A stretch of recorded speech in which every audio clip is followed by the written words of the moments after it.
The conflict in Ukraine became an extremely exhausting and intolerable situation for Russian soldiers.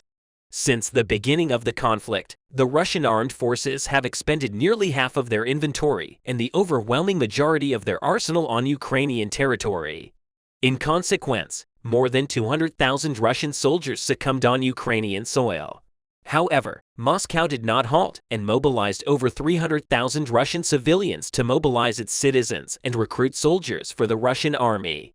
The Russians believed the strategy would succeed, but the situation took a turn for the worse on the Ukrainian front lines.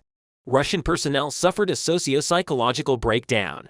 The Russian commanders could not even afford the daily rations for their frontline troops on the front lines.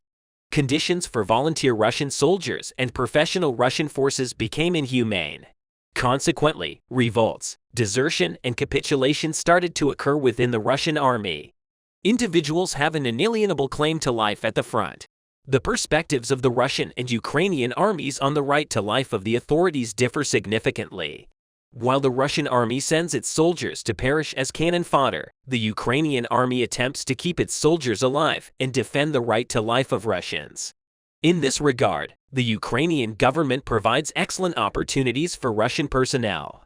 Russian soldiers fleeing the front lines allege that their commanders subjected them to violence from these moments of desperation. The Russian soldiers, believing they had discovered a solution, began searching for the Ukrainian armed forces.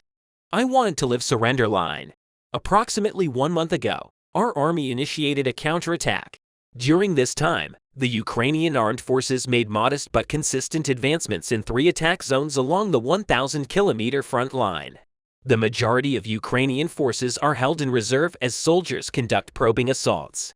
Ukrainian forces are awaiting a sufficiently significant breach in the Russian defense before launching a major offensive and attempting to recapture territory in the country's south. Troops from Ukraine are attacking at 3 locations, according to what is known. The east and south axis continued to be the epicenter of the conflict. Several villages were recaptured north and south of the heavily Russian-controlled city of Bakhmut, south of Zaporizhia. And in southern Donetsk, the Kiev forces are advancing decisively in these directions, liberating the Russian-occupied territories and replanting their flags there. In recent days, the long-awaited Ukrainian counteroffensive has allowed Kiev to gain ground against Russian forces in recent days. The most intense combat has occurred in the western portions of the Donetsk region and the Zaporizhia region in southern Ukraine. Since the climax of the battle for the demolished Ukrainian city of Bakhmut earlier this year, Moscow's forces have sustained the most casualties. Ukrainian forces are unable to sustain the pressure of Russian soldiers. The Russians, unable to withstand this pressure, are abandoning the front in response to the Ukrainian offensive. Russian soldiers are fleeing the front line in eastern Ukraine, according to the Ukrainian military. As Kiev's counterattack acquires momentum, the General Staff of the Ukrainian Armed Forces indicated in its operational update that Russian troops are withdrawing from the front lines in the contested eastern Luhansk region. According to the Ukrainian General Staff, a party of Russian soldiers classified as mobilized forces who had abandoned their positions were discovered in the Ukrainian village of Novorossiysk. It was asserted that the Russian National Guard also participated in the search operations for the fleeing soldiers. Failures and fatalities on the front lines of the Russian army have tipped the scales. While Russian casualties increase, news from the front continues to be remarkable. Undoubtedly, the Russian soldiers escaping the front line was the most startling of these reports. As Kiev's counteroffensive acquires momentum, Russian combatants are fleeing the front line in eastern Ukraine. According to the Ukrainian military, according to the operational update provided by the General Staff of the Armed Forces of Ukraine, Russian personnel have withdrawn from the front lines in the contested eastern Luhansk region. According to the Ukrainian General Staff, a party of fleeing Russian soldiers classified as mobilized forces was discovered in the Ukrainian village of Novorossiya. It was asserted that the Russian National Guard also participated in the search operations for the fleeing soldiers. In Ukraine, desertion has become a documented issue for Russian forces.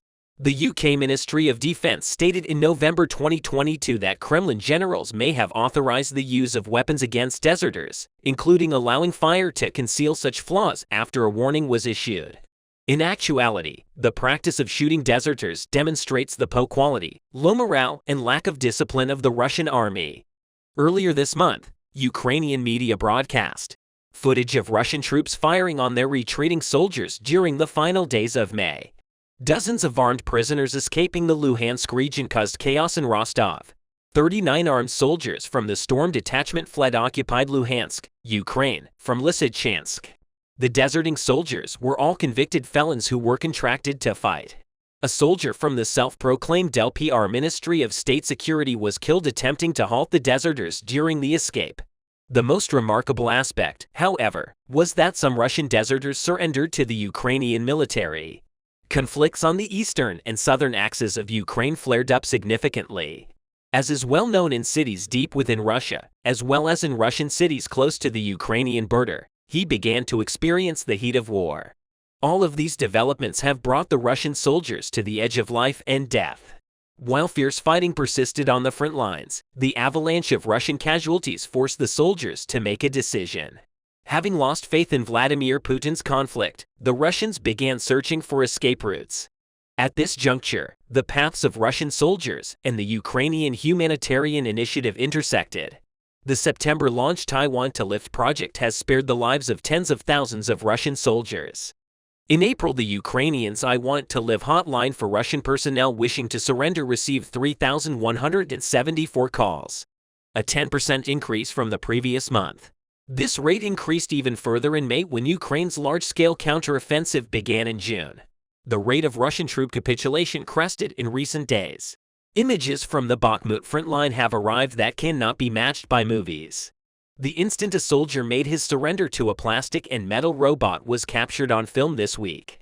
According to the commander of the Ukrainian ground forces, General Oleksandr Chesky, Kiev's forces made significant advances in the Bakhmut region earlier this week. Video footage of a Russian soldier surrendering to a Ukrainian drone was shared on the social messaging platform Telegram. Yuri Fedorenko, the commander of the drone in Ukraine's 92nd Mechanized Brigade, shared the video near the besieged city of Bakhmut. The Russian military detected a drone flying above an open trench. When the soldier realized the drone was carrying a hand grenade, he hurriedly threw down his weapon and signified his surrender. According to reports, the UAV was utilized by an element of the 92nd Separate Mechanized Brigade of the Ukraine. The drone was equipped with a hand explosive and the note detailing how to surrender. The Russian soldier who desired to surrender was instructed to exit the trench and follow the drone to the Ukrainian lines. This included traversing open terrain. Considering the dangers, the Russian soldier accepted the note delivered by the unmanned aerial vehicle.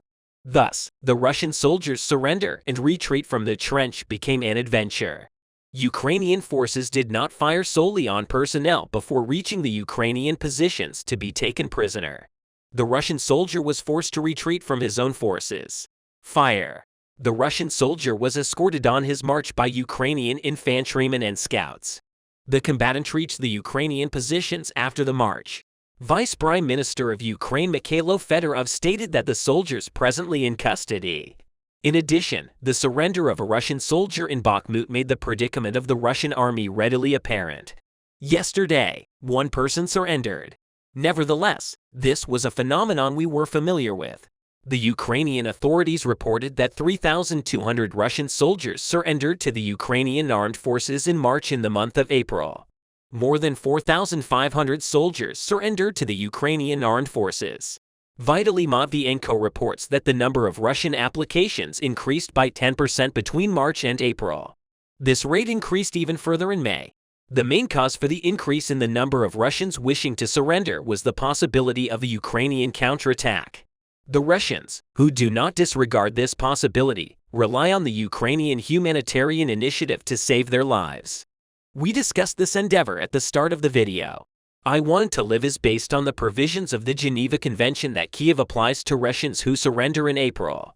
The I Want to Live hotline for Russian soldiers who wished to surrender was contacted 174,010 times, a 3% increase from the previous month in May.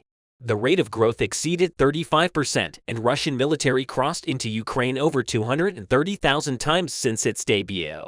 Vitaly Matvienko, a spokesperson for the organization, reported that the I Want to Live website, which is administered by the Coordination Headquarters for the Treatment of POWs, has attracted large volumes of visitors. Matvienko added that the initiative had received numerous calls from civilians who feared imminent conscription, in addition to inquiries from active soldiers.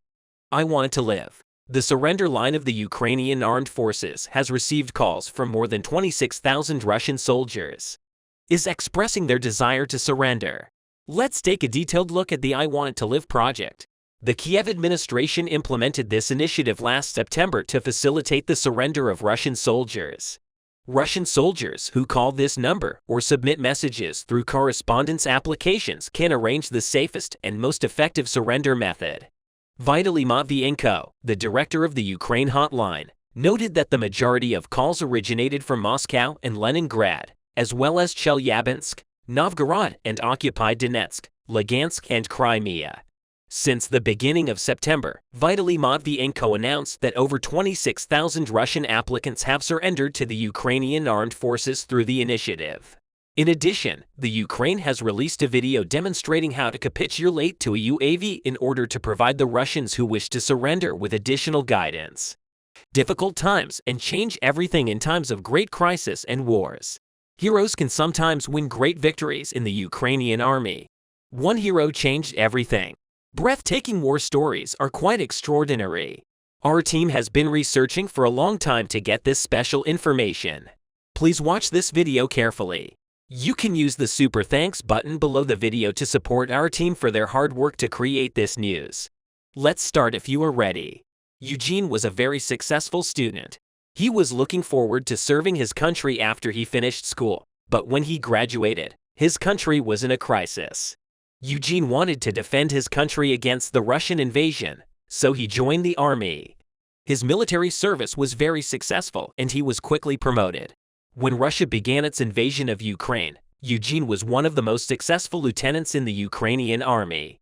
After the Russian army advanced into Ukraine, thousands of Ukrainians volunteered to join the army. Eugene's father, Oleg, was one of them. When Oleg's deployment was announced, it was an emotional moment for both of them. It was assigned to the 92nd Mechanized Brigade of the Army, named after the 17th century. Cossack military leader Ivan Surkov, the commander of this brigade, was Oleg. Successful son Eugene, father and son were on the same front trying to resist the Russian invasion. They participated in many operations together. In these operations, they won many victories against the Russian army in the battles they fought together. They managed to liberate 3 towns from occupation. These operations were very emotional for them, but it was even more emotional for the woman waiting for them at home. Alex, wife and Eugene's mother, were waiting for them at home. She was very worried, but also very proud. She kept praying that her husband and son would come home. When this war was over, Oleg and Eugene thought of her. In every battle on the field, the Ukrainian army's liberation of Kupiansk was marked by very difficult battles. As a result of this operation, the Ukrainian army was successful. The Russian army suffered many casualties during the operation. Lieutenant Eugene played a big role in this operation. He saved the lives of many soldiers with a decision he made. During this operation, Ukrainian soldiers were advancing with tanks when the Russian army launched a missile attack. As these missiles targeted the tanks, Lieutenant Eugene made a critical decision. The tanks of the Ukrainian army advanced into the woods. Here, 3 tanks moved between the trees. Ukrainian soldiers had dug a very big holes in these trees. In fact, this hole was dug to shoot down the Russian tanks. But Eugene made a clever decision to drop the Ukrainian army tanks into the hole, which allowed the soldiers to escape the missile attack. But they were trapped inside the tanks for hours. Ukrainian army reinforcements arrived and destroyed the Russian missiles. After that, the tanks in the pit were brought up and the soldiers were rescued. By taking this decision, Eugene saved all 3 tanks and the soldiers inside. One of the soldiers was his father.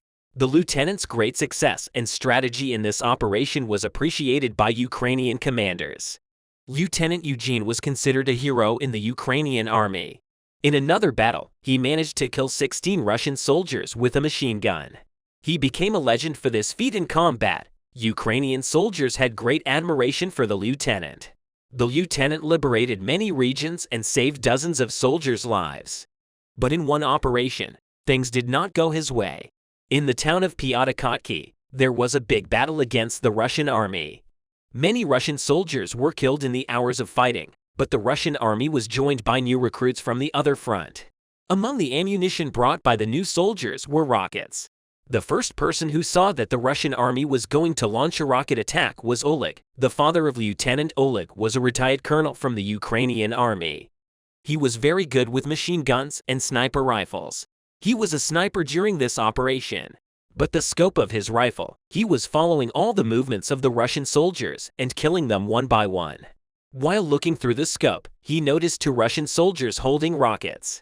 He immediately fired and killed one of the Russian soldiers. But the other soldier was out of sight. Alec realized that this soldier was going to fire a missile and warn the other soldiers. At that moment, he dropped his gun and ran towards his son. As soon as the Russian soldiers fired the rocket, Alec jumped on his son, Eugene. The young lieutenant fell to the ground with his father. Immediately after the rocket explosion, Eugene opened his eyes. Shrapnel from the rocket had caught his face. He felt great pain.